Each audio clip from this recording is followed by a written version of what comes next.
Oiga, señor, we are federales. You know, the mountain police. If you're the police, where are your badges? Badges? We ain't got no badges. We don't need no badges. I don't have to show you any stinking badges.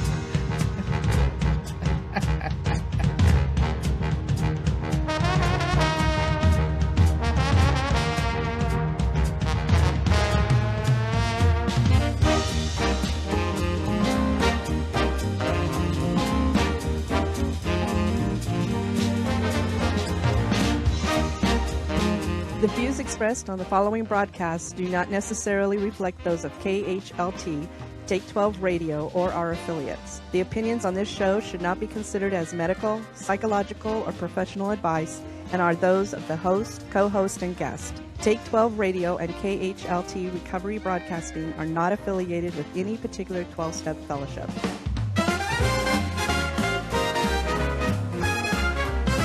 When the static of life fills your brain and the world seems a little too insane, just twist that dial, don't hesitate. There's a haven where good vibes await. Tune in and Take 12 for some joy and cheer. It's the sound of hope coming in crystal clear. Recovery talk, the music so grand, a beacon of light, a helping hand. Well, greetings one and all. Hello, hello, hello from Albany, Oregon. This is the Take 12 Recovery Radio Show, and with us today is Roger McDermott from Huntington Beach, California, and Came to Believe Recovery. Our other co-host, Dion Miller, is feeling a little under the weather today. He and his wife are both ailing, and we ask your prayers for them. Also on the show today, of course, is the Take 12 Recovery Radio Make Believe Orchestra. Hear them playing right now, right? Yes, and the topic this week. There's no resolutions needed. If you're living in steps 10, 11, and 12, what's the difference between a resolution and a goal? Are resolutions bad? We're going to talk about that. All today on the Take 12 Recovery Radio Show.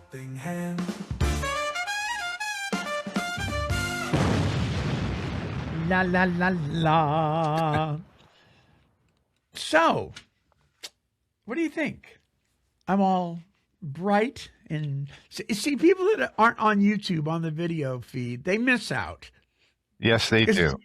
They miss out. So I'm all... Well, this is what I am today, everybody. They call me Mellow Yellow. Yeah. They call me Mellow Yellow. Little Donovan there. That's right. Yeah. So for those of you who are on audio only, I'm wearing a bright yellow Take 12 Recovery Radio t-shirt, and I've got my bright yellow Don't Tread on Me hat. So that probably ought to give you a clue where I stand politically. Or does it? Maybe you don't know. You care? So you have to see what I'm wearing. Let's see what do you this got does. on? What does that say? It says Super G. Super G? Yeah, and I have Tigger and Super G. Okay, what's the meaning of Super G? So one of my nicknames in the family is Super Grandpa. Oh. So my daughter, I'm going to Disney World in Orlando with one of my daughters, one of my granddaughters, and her husband. So my other daughter got me for Christmas this to wear when I go to Disney World, which has Tigger and Super G on it, because I am Super G. You are Super G. So there you have it. And that is really very cool. lovely green velour zip up. I love turtlenecks. So yeah. And then I have my back-to-back World Championship Dodger hat on from Yes, you do. The 24 Roger and Dodger 25. hat. That's right. Yeah. Roger Okay. the Dodger. Okay, we're done. Enough of that. We're talking about Christmas presents. So I got a brand new Monty Man radio mug. So I want one that says Super G. You should get little Super G, right? But this is so cool. This is just so. We're over here This is my Ember mug. Have you seen these things? No. My Ember travel mug. Watch this. It says it's empty right now. Right? There's the temperature. I can raise the temperature if I want. Look at that. Look at that. Wow. Aren't you Right? special? It says Monty's mug. Look at it. Little digital readout right on the Oh, front. yeah. Isn't that cool? It's so. And it's just cold right now, but it just sits on a little warmer and it keeps it charged up and warm all day long. See, it's fully charged. And that is just like this coolest thing ever. Yes. Right? That is Right. very cool. Yes, very cool. And then there's more.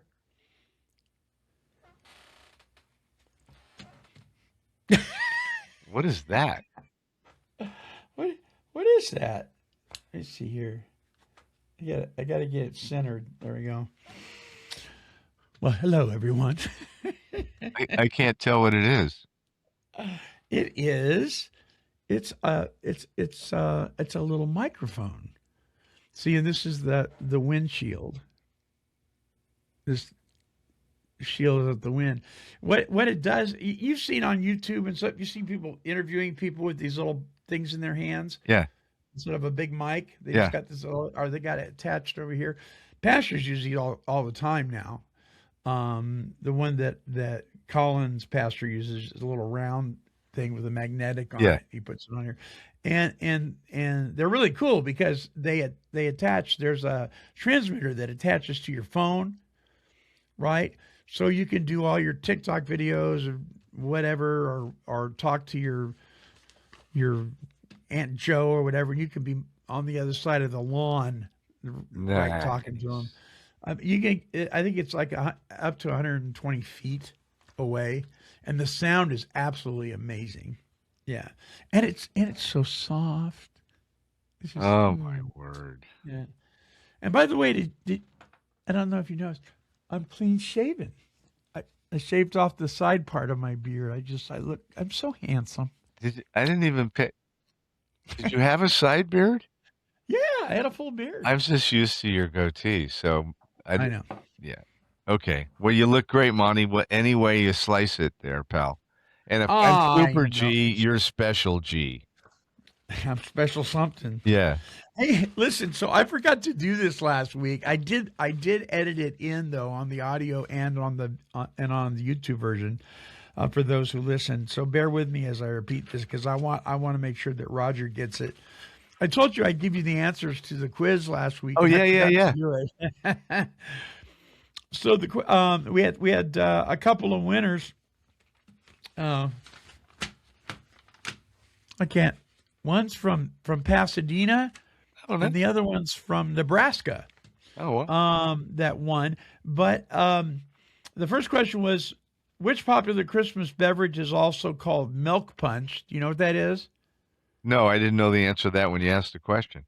Okay, it's eggnog. Eggnog. Oh, I would have guessed that, but that doesn't sound like punch. But I guess they call it that.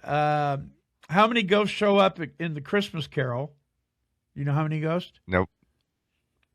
There was Ghost of Christmas Past, Present, and Christmas Yet to Come, and Jacob Marley, which was Scrooge's dead partner. So there was 4. A lot of people saying in 3, but there was 4. Let's see here. The movie Miracle on 34th Street is based on a real Lifetime department store. What is it? Do you know what it is? Macy's. Macy's is correct. In the Home Alone movie, where the McAllisters going on vacation when they leave Kevin behind, where did they go? I don't Any remember. ideas? Paris. Paris. Okay. And the last question was, in the classic Christmas movie, How the Grinch Stole Christmas, the Grinch was described with 3 words. They were stink, stank, stunk. There you go. Okay. Never would. Those are the answers to last week's quiz. Wow, I feel so much better now. Don't you? Yes. Don't you? Have you seen these little things? This one's called the Ridge. No. It's a wallet. And so you just accordion slide up and you pull out your card and then you pop it back in. Very nice. But instead of a bulky old wallet, it's just this little skinny thing. I can't fit all the stuff in my wallet in that. But you don't need to. You need to know how to be a minimalist. I've never been a minimalist nor a marginalist. I'm like, here's what my daddy told me. It's better to have it and not need it than to need it and not have it. So I carry everything that I don't need. Yeah. Like that. Yeah. Well, audience, you're in for a roll today. Oh, you are in for a roll today. Okay, let's see here. We got this. Oh, yes. I can't wait. Everybody, let's get ready. Dun, dun, dun. What's coming next is very petty. That's right. Monty's whining is so annoying. No, Cecil's getting faster. But I guess we'll warm up in its glowing. A little faster. Hey! A little faster. Hey! Hey, Monty! Leave us all alone! Faster. All it's just more whining from you. We know it's the thing you love to do. We know it's what you love to do, Monty Man. So go ahead and do it. Whine. All right. Great. Cecil. Cecil does it again. Amazing. Cecil does it again. Way to go, Okay. Cecil. Did you ever see Pink Floyd, by the way? Huh? Did you ever see Did I Pink ever Floyd? see him? Yeah. No, I never Oh. did, and I always wanted to. I just heard the show is just, I guess, Amazing. phenomenal, right? You've seen Yeah. him. Outside. Yeah. Yeah, I saw him at the Rose Bowl, and then I saw the Wall at the Pond in Anaheim, which was also amazing. Speaking of the Wall, Yes. has it been finished? Has the wall been finished, or did we just stop construction on it and never picked it back up? You know, the one that separates us from. I think that's a great question that I don't know the answer. You know, I used to know everything, Monty, and now I don't know a lot. You know what? Yeah, I used to know everything. So that little clip in the very beginning of the show, Yes. and then you're just thinking back. That's from a movie called The Treasure of Sierra Madre. Yes. That is an Bogart. old flick. Yeah, yeah. But anyway, so the weekly wine. Okay, I got a couple here. Okay, so I've noticed that on streaming services like Netflix or even YouTube or Hulu and Paramount Plus and stuff like that, the commercials you get the same commercial over and over and over and over. Yes. Right? So as of late, it's been the Domino's commercial. Oh my gosh. You know, and my son told me, because he used to work for several pizza places, those commercials where the cheese is just stretching, that's not cheese. It's glue. It's a trick. It's a marketing gimmick. And it's this substance made with glue, and they just stretch the cheese. It really doesn't. Some mozzarella will do that, you know, like the one you ever wrestled with your food and had mozzarella? Oh, yeah. I've had cheese do that. I mean, yeah. But these Domino commercials over and over, and I'm like, oh, and you know, I get it. You know what they're doing? They want you to subscribe to the more expensive version that doesn't have the commercials. Of course. So they're going to bombard you with these annoying commercials. I just mute them. You know, and you can't fast forward through them. It's a very smart marketing gimmick, but I don't like it. That's a wine, right? It is a wine. Okay, well, that's a legitimate one. Yes. Medication side effect commercials. These crack me up. Now, these side effects have been there for years. I mean, they give us that big printout at the pharmacy, right?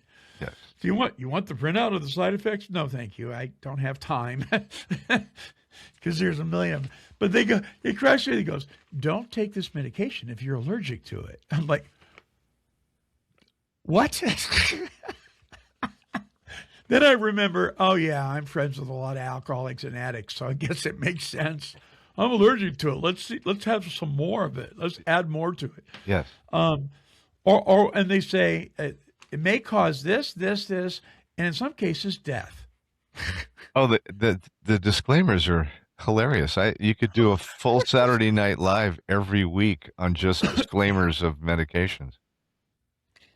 What is that one weight loss one? It's something with a powerful story to tell or something like that. And they're all dancing. It's like watching Monty Python's Life of Brian, where all the nuns are doing cartwheels and all these people are dancing in the square, over before they die. Or they die. Yeah. My goodness. Okay, and the last wine, and we all can identify with this, I'm sure. Christmas light tanglements, right? So we don't do the Christmas lights anymore on the outside of the house because I'm old and I don't want to fall off a ladder. So what we did was, and it's a very smart thing to do, is we've done the projector thing, right? So you can get these lights that you plug in and it projects snowflakes on your house and they're twirling and spinning and so we got a couple of those that are white like snowflakes, and then we got some that are colored and all of that, and the cord is really thin. I mean, it's really, really thin. Yep. And I'm packing these up yesterday, and I'm noticing that the cords all by themselves are in knots, square knots, bowlines, sheepshanks, you name the knot, it has created a knot.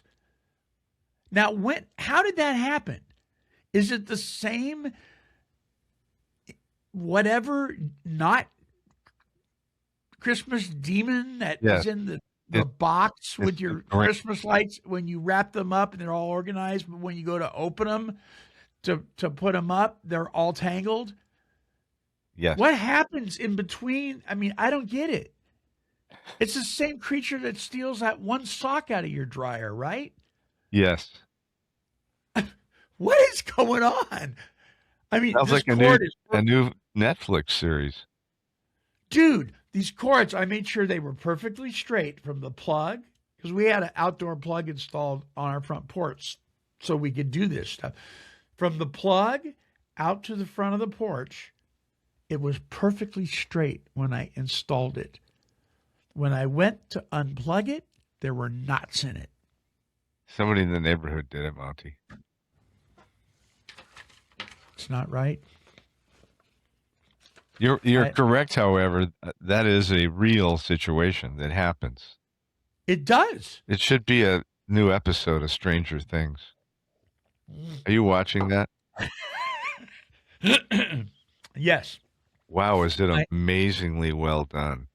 I have been, and I haven't watched the last three I was watching because they're not coming on, they're not finishing it up until January or something. So here, yeah. Oh my gosh. So the last one of the last three. Don't tell me, because here's the deal. Here's the deal, Monty. So I'm at my daughter's for Christmas Eve. Yeah. And as everybody's getting ready to exit, they're having a big argument about Stranger Things. And I'm like, what's Stranger Things? Grandpa, you're kidding. You're not. I go, no. You're not. So guess what Roger did from Christmas, the day after Christmas, I binge watch. From the very beginning? Yeah, I did I'm in season 4, episode 5. I have watched however many episodes that is in 3 days. So I'm almost caught up to season 5, which is the last. Yes. And I'm blown away by it. It is incredibly well done. Yeah, and, it is. And the storylines are interesting, and the characters are. And if you look at the production crew, it's extensive. There's Germans and Russians and Vietnamese. It's quite the thing. It is a trip. Yeah. It is a trip. Yeah. So that and some people are going to say, "What, have you lost your mind, Monty? You shouldn't be watching these films."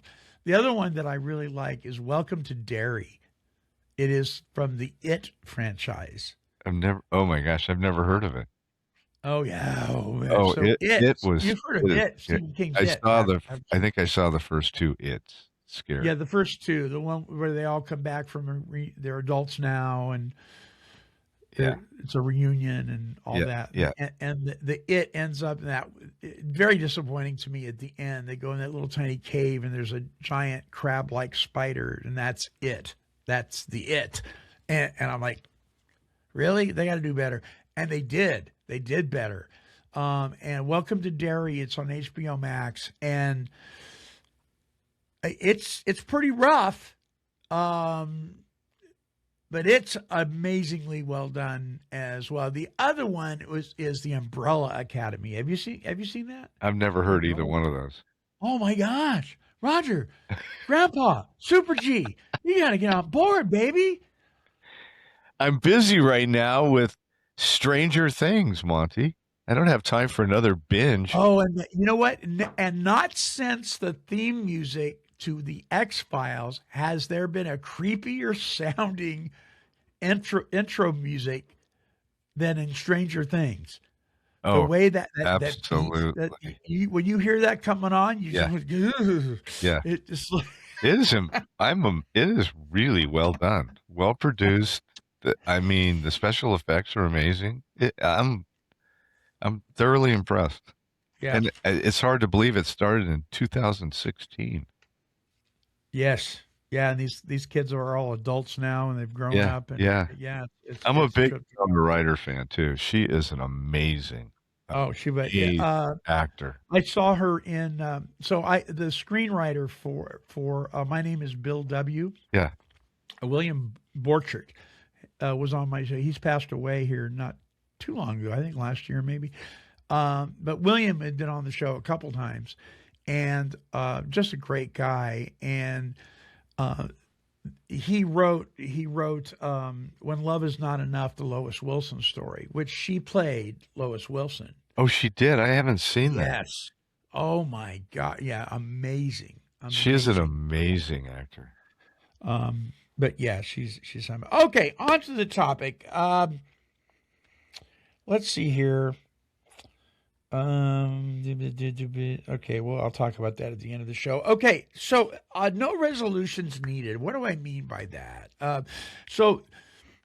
Somebody asked me, what are your resolutions going to be this year? And I said, my resolutions this year are that I'm not going to make any. And then I realized that was a resolution in and of itself. So, oops. Yeah. Right. But I've never been a big fan of them.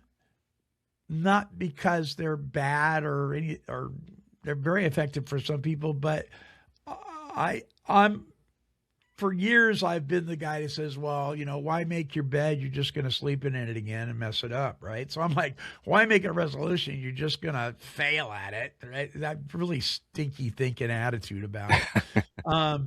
But then I realized that there is a point to it when you think about it. If you're a step person, for those of you, and I suppose this show is probably going to be, people are going to understand it more that are in a 12-step fellowship. My point is, if you live in steps 10, 11, and 12, and I'm going to assume that many of our listeners know what I'm talking about, but we'll read them here in a second. If you're living in what the CEO of Came to Believe Recovery has coined the phrase living in the go, We go out from here. We carry a message worth depth and weight, and we live in that. It means that we live actively in steps 10, 11, and 12 every day, that we won't ever need to make resolutions. And so let's just look at steps 10. Step 10. Step 10 says continue to take personal inventory, and when we were wrong, promptly admit it. If I continue to do a spot check of myself, whether it's at the end of the day or in the morning, whatever it is, but sometime in that 24-hour period, not to beat myself up, but just, for my spiritual, mental, and emotional health. And when I screw up, I own up. Then I'm going to avoid a lot of pitfalls. In step 11, sought through prayer and meditation to improve our conscious contact with God. So that's assuming that I've got one, right? That I'm praying, for His will for me and for the power, His power, to carry that out, because I can't do it on my own because I'm powerless without Him.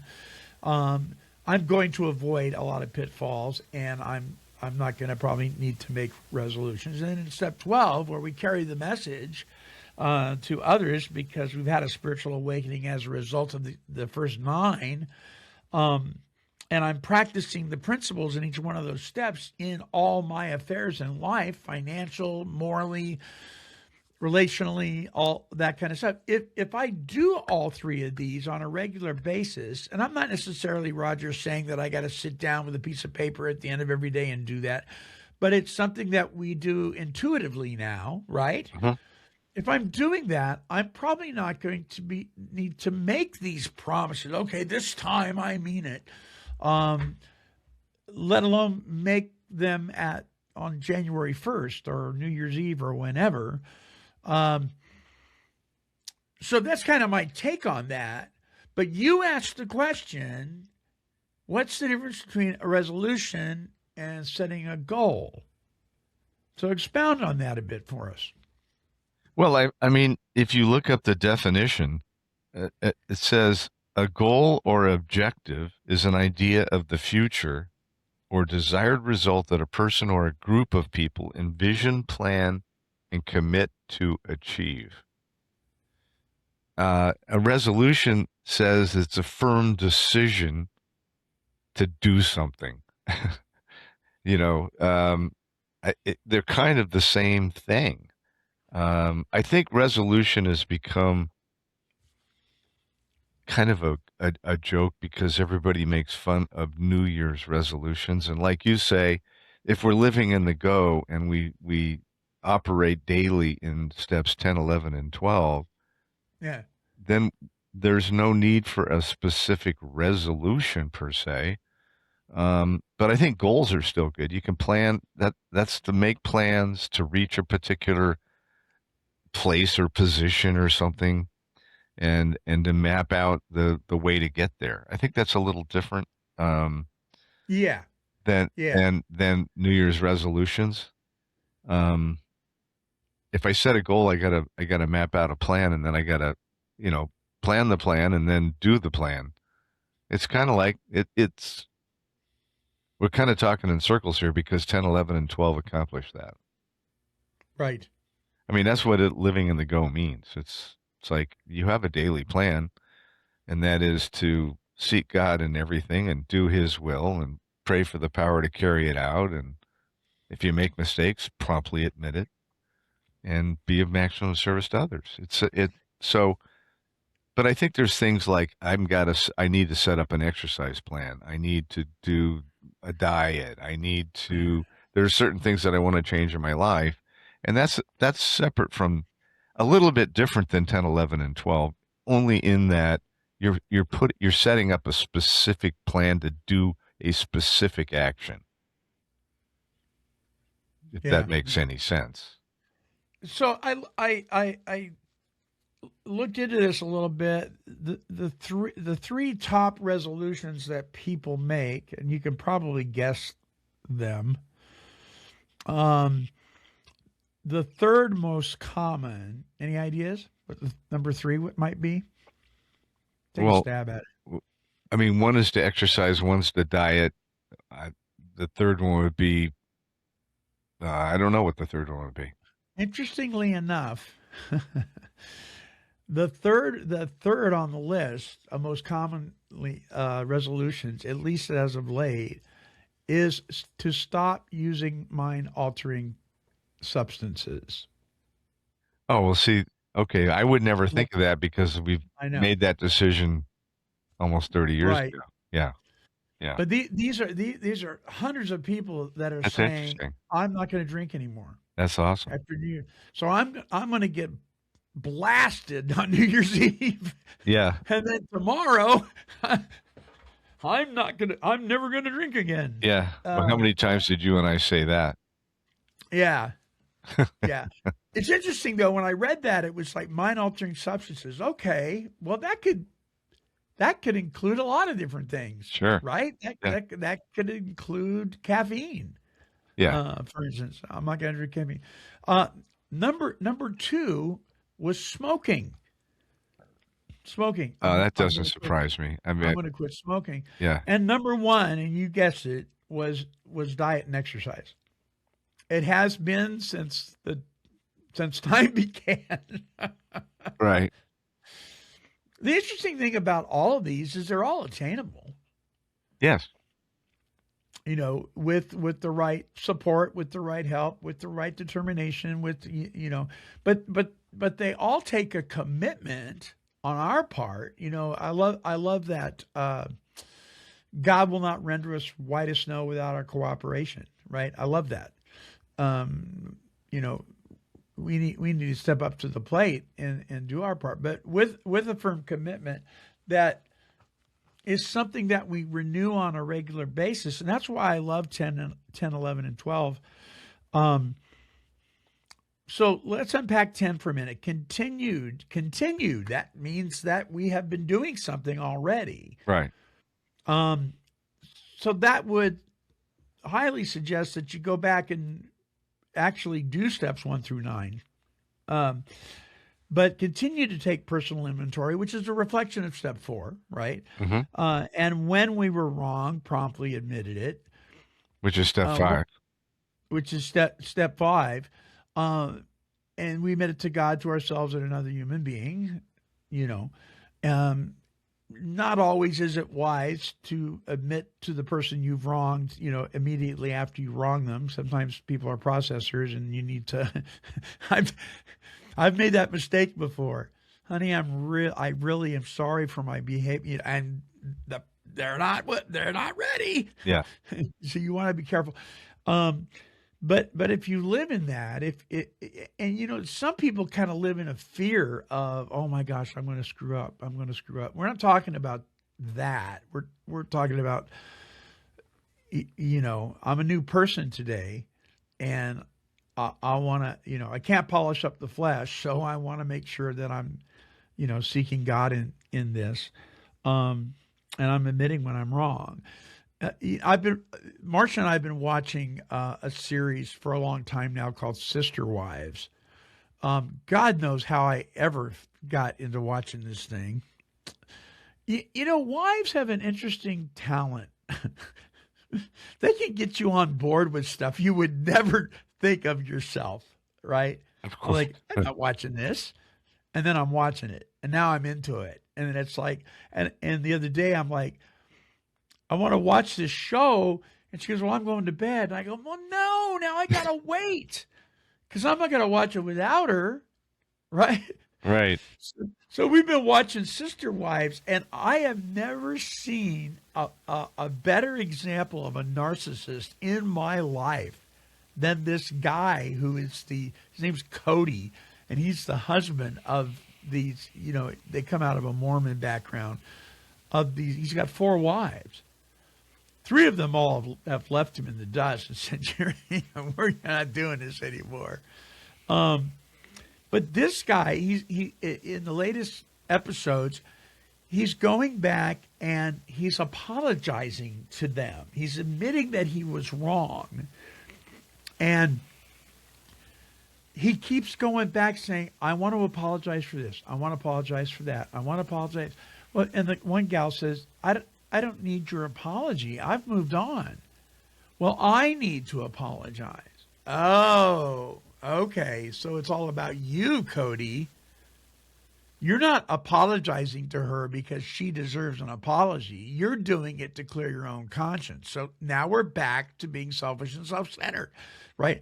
Not one time in the 3 wives that he's been apologizing to does he ever use the word amend. Yeah, because it wasn't an amends. It's not an amends. Right. Yeah. It's, I want to soothe you. And he keeps saying to them, to all of them, I want you to be able to live free. So I'm apologizing so I can release you into this freedom. And I'm like, they're looking at him like, what? I've already moved on. I've been free What? ever since I left you.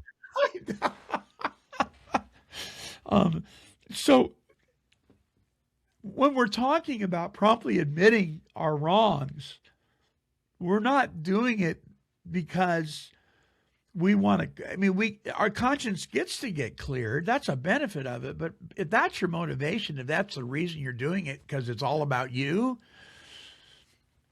I know I've been that guy. I've done that before. And that means there's more work to do. Yeah. You know what I mean? Yeah. And what happens is I notice that when I'm doing that like that, when it's all about me, the other person does not receive it the way I want them to. Of course not. Because you set expectations of how they're going to respond to what you're offering when it's not even it's not even real. And Cody says to this one gal, he says, I need you to hear me. Yeah. Sounds really alcoholic. Oh my gosh. Yeah. Yeah. Step 11, sought through prayer and meditation. So we're talking and we're listening both, right? Mm-hmm. I can talk a lot. I do it for a living. Yes. Right? Yes. My son says all the time, heck, you do that for a living. I need to be quiet for a while. I get it. I'm a much better listener today than I ever was previously. Yeah. Because do you find, is it challenging for you to be still and know that he is God? Well, that's a loaded question. I mean, so that's not our nature. It's not natural for us to be still, number one. Yeah. And it's not natural for us to know that he is God. It's something we have to learn and experience and accept. I mean, there's this process that takes us from being anxious and asking, why am I anxious? If God's on the throne, what am I worried about? But that takes time because that's not how our nature works. I mean, it's all about what we read and what we talk about and what we do and what we encourage people is you got nothing to worry about. God has your back. God's on the throne. You're not. Let him be God. And when I do that, I am still. But there's a physical part of practicing being still, and then there's a spiritual part of being still. I'm better at, I think, the spiritual part of being still than I am physically. If I'm not moving, I think I'm not doing something. I'm not being productive. Ooh, that's an interesting statement. If I'm not moving, if I'm not actively engaged, I think I'm not doing it. In the sales world, you can be busy as all get out. Your activity is off the chart from 7 a.m. to 7 p.m. But if your activity does not generate productivity, then it's a wasted bit of energy and time. So being productive means to be doing God's will and not mine. And that is a constant thing I'm aware of. So, but I think I have a hard time just like the fact that I binge watched Stranger Things is like, Roger, that was a waste of a lot of time. I go, yeah, it probably was.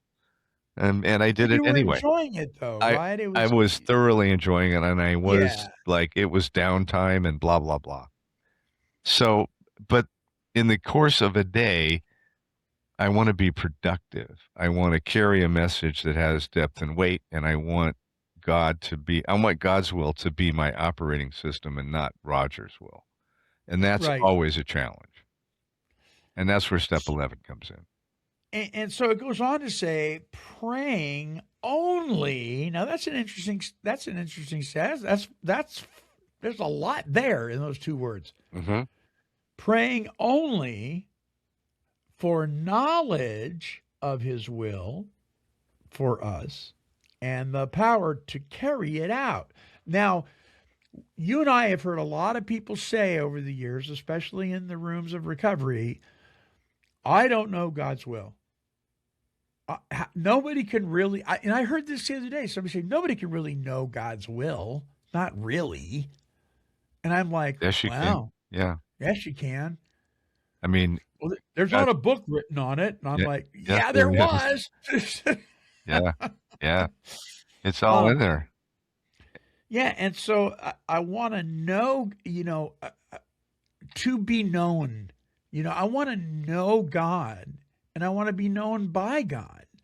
And I am, and I am not as hungry for God's will as I ought to be most days, to tell you the truth.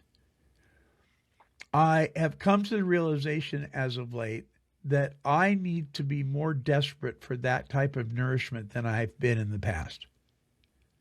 I think that's the human condition. Yeah. So I need to resolve to do something about that. Mm-hmm. Yeah, me Right. too. Me too. And so, and then once I know His will, and there's a couple of, some pastors that I've heard have talked about God's permissive will, God's perfect will. That's kind of cute.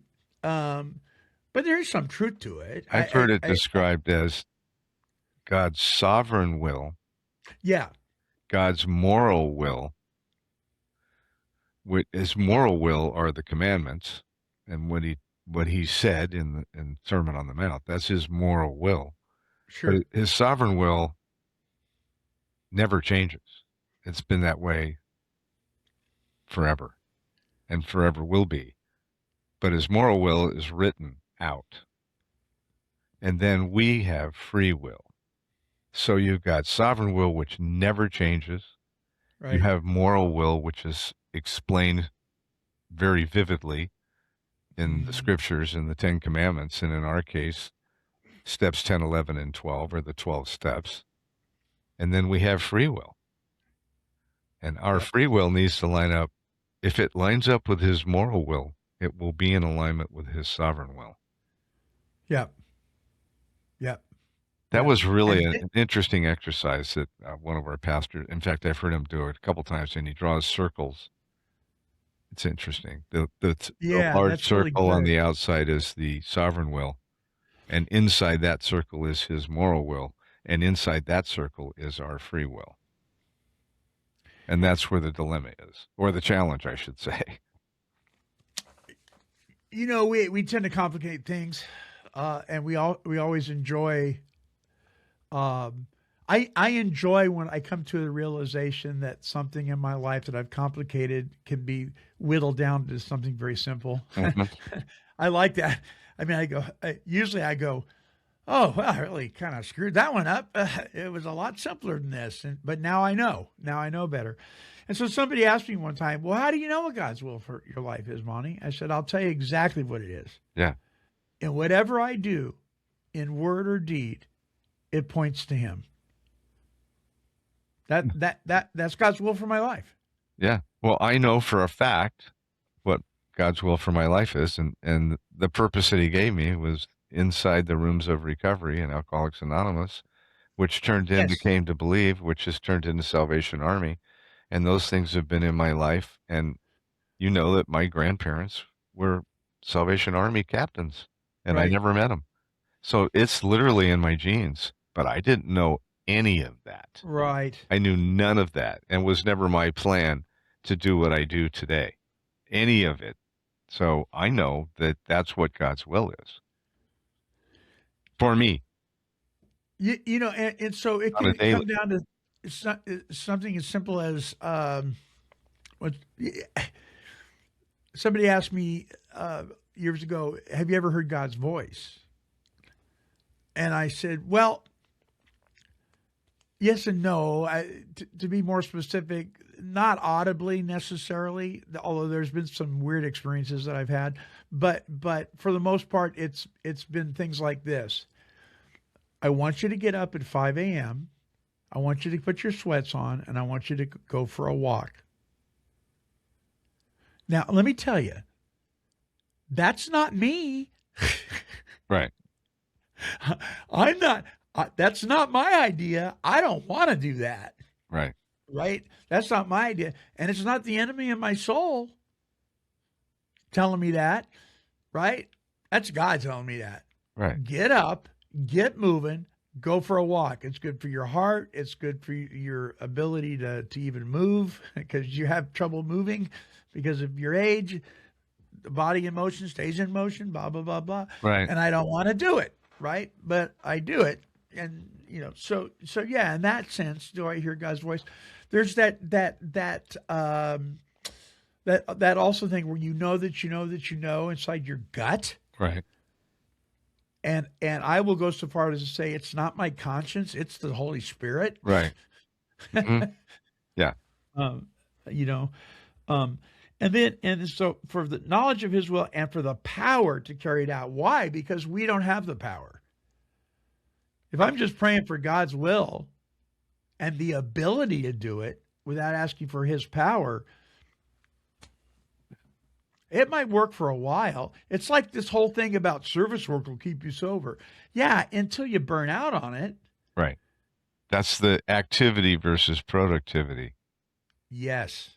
That's being, self-centered in terms of service and not really doing what God wants us to do. Right. Right.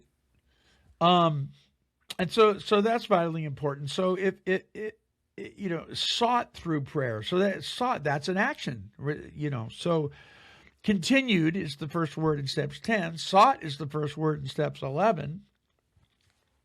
And then if we move into step 12, having had a spiritual awakening as a result of these steps, and I've said it a million times, you can't have a spiritual awakening as a result of steps you haven't done. The original manuscript said, as a result of this course of action. That's what it originally said. So what's the course of action? 1 to 11. So you can't have a result of something that you haven't done. We carry the message. What's the message?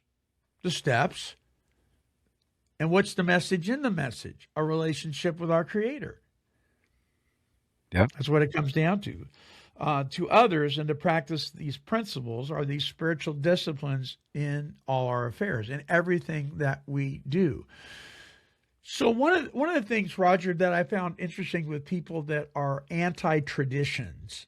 Now, I'm not a big traditionalist as far as like AA and NA goes, as far as waving that banner, but I find value in them, and I have found a lot of value in how they apply in my personal and family life. Tradition 7, for instance, being self-supporting, right? That has really helped me in financial disciplines. And I think there are spiritual principles in those traditions that actually come from the steps that if we will apply in our personal and family lives, we'll just benefit from them. If we apply these principles in all our affairs, the results are the results, and I like them much better than when I don't. I don't know why we make this complicated. No. And tradition's an interesting thing. I think any alcoholic addict hates rules. Right. We just don't like rules. And so a lot of times we throw traditions in barrel of rules. It's Yeah. like, I don't know. Traditions are things that have been honored over centuries or whatever. And whether I do them or don't do them doesn't change the fact that it's a tradition. It's like, it's like trick or treating. It's just a tradition for kids in the world. It's not a bad thing in and of itself. Where it came from is a different issue. But Sure.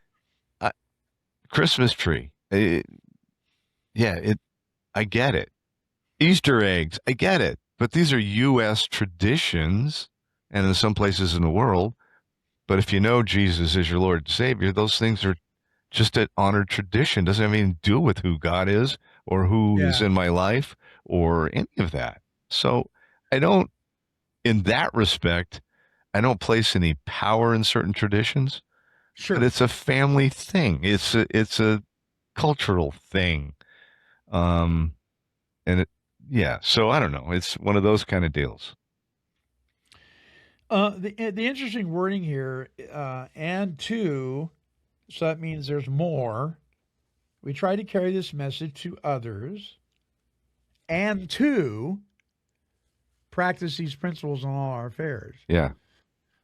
And so in step 12, it talks about, referring to the Legacy Guide for Came to Believe Recovery.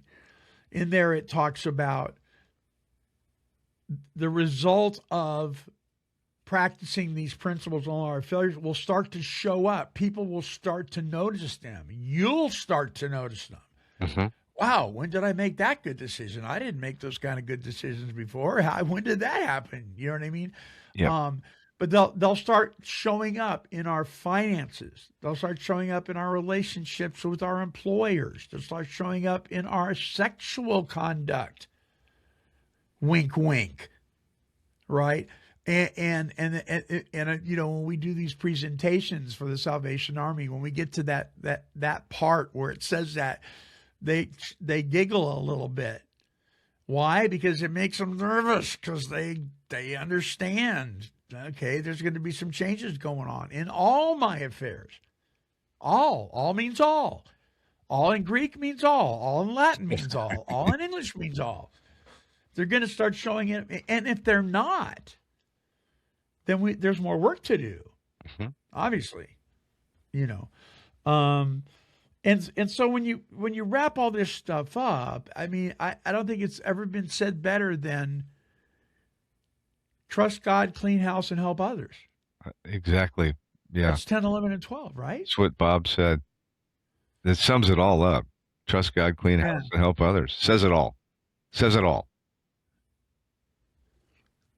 And so if somebody says to you, what's your resolution for this year, for 2026, and you've been living 10, 11, and 12, you might be able to say, you know what? I'm not making any because I'm living in them. Been living in them all last year, not perfectly, but I've been putting one foot in front of the other. I'm going to just continue to do that. I'm going to continue to do the next right thing. Therefore, I don't have to hit the reset button every time I turn around. Right. I would just say for me personally, I'm very active in the whole scope of recovery in AA, right? You both at Salvation Army, and so on and so forth. But here's my challenge, and which is always the issue, is personal, private time with the Lord, disciplined time to read the Word every day. I am absolutely lazy in doing that, or I procrastinate and lazy. So that is I don't know if I call it a resolution. It's just something that it's a discipline I need to employ. And that's always been a battle for me.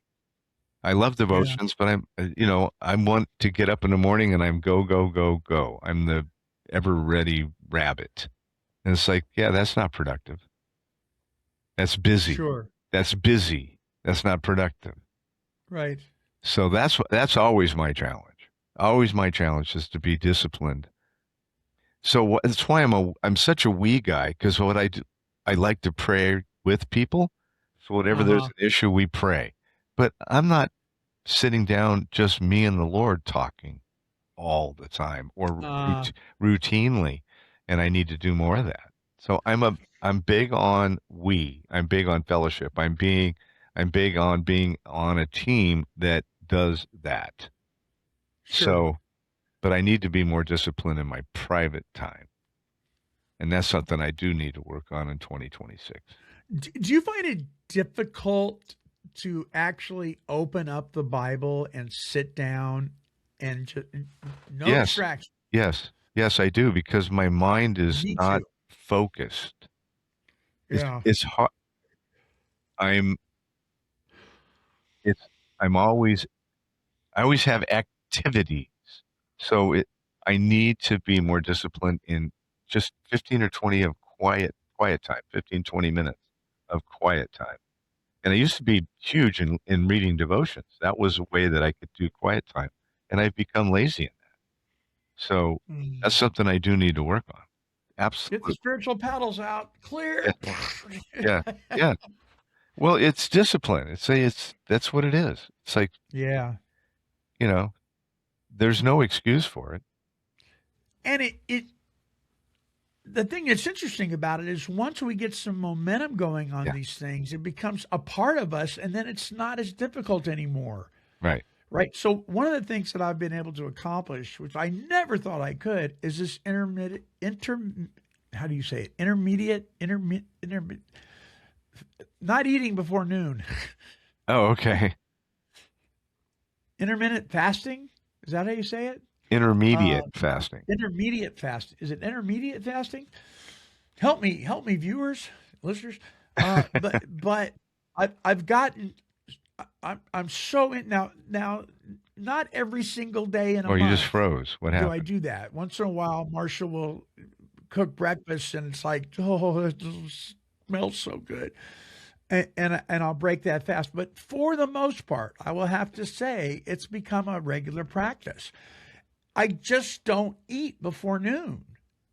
I just don't. It has helped me drop the weight. It has helped me feel better, and it's become a part of me without even thinking about it. If I could do that,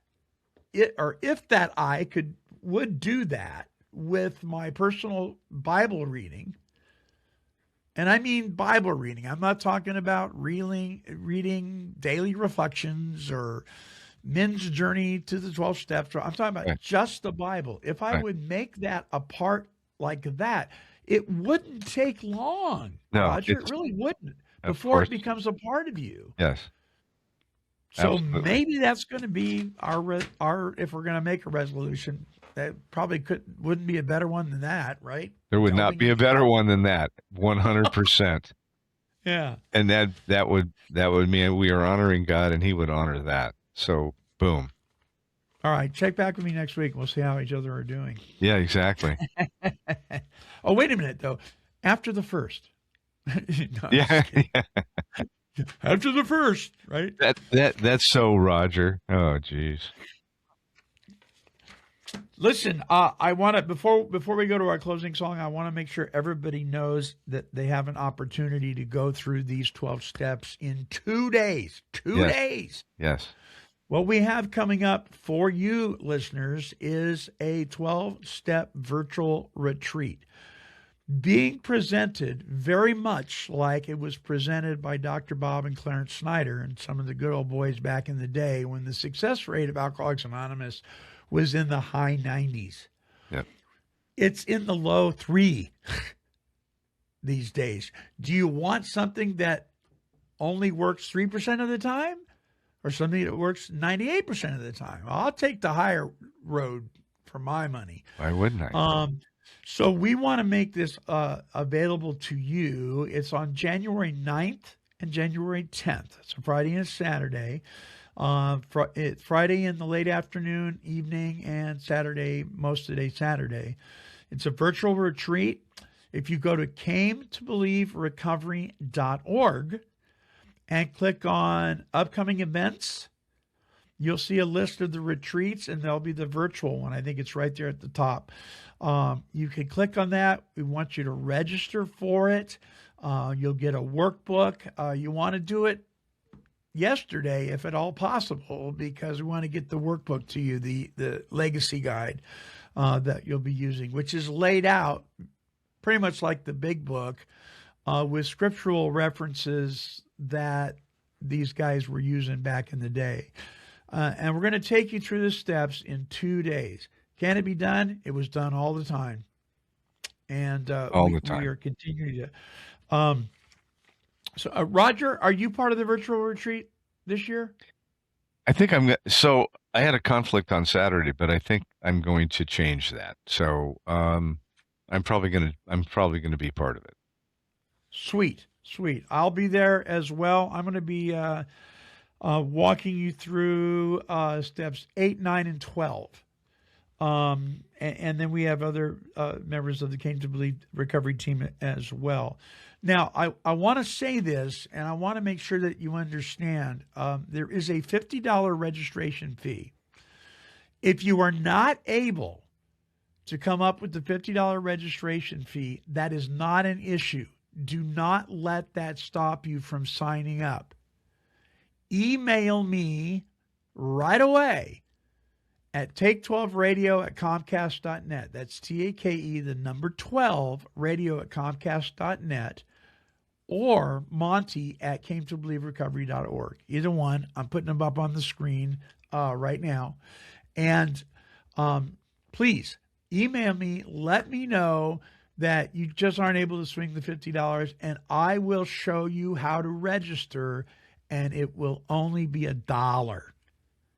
Just $1. Okay? Don't let this stop you. I'll send you the $1. Okay? I'll register you and pay for it. As long as a million of you aren't signing up, because I don't have a million bills. But listen, please don't miss this opportunity. You will see and experience this step process maybe like you've never done before. CameToBelieveRecovery.org. Click on events and register.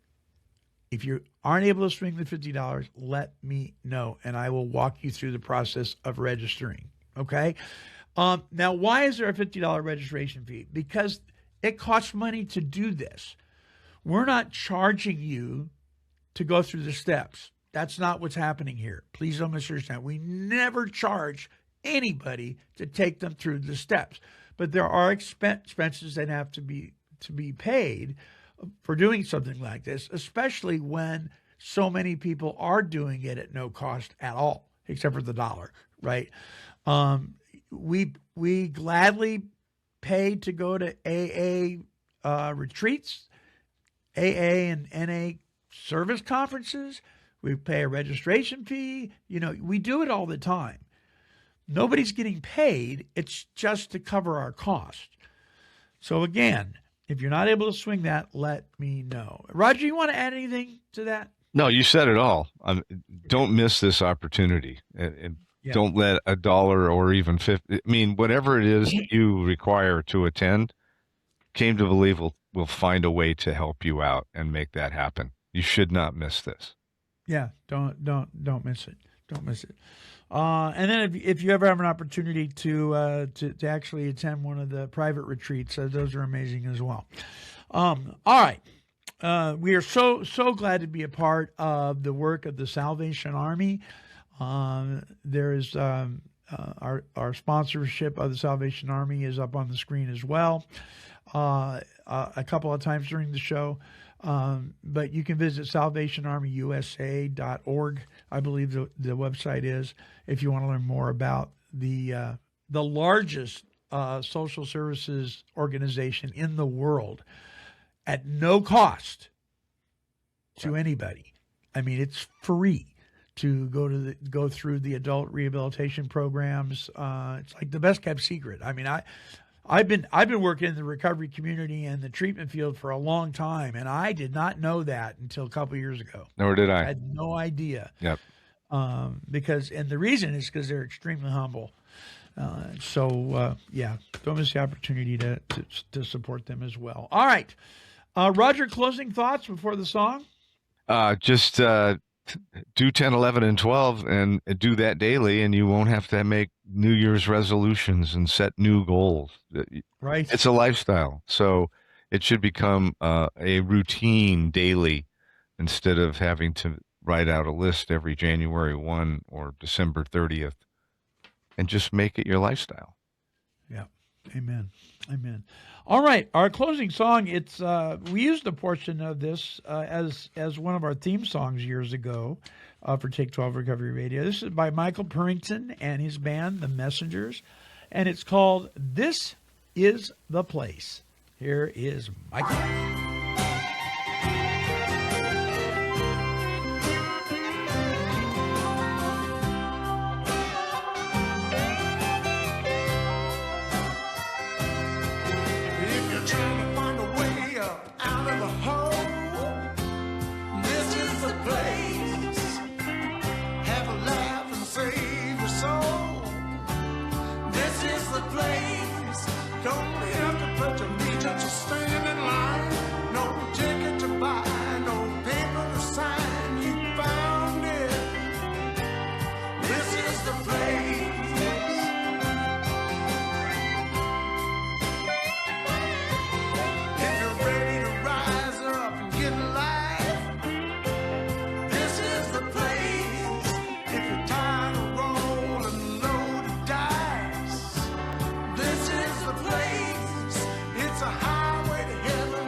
Until our next broadcast,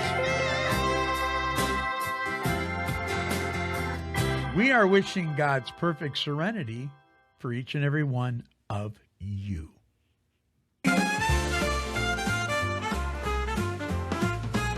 Don't let the weights of the past keep you down. There's a melody here to turn it around. In each story and song you'll find a friend, a chorus of courage that'll never end. This has been a broadcast of Take 12 Recovery Radio and KHLT Recovery Broadcasting.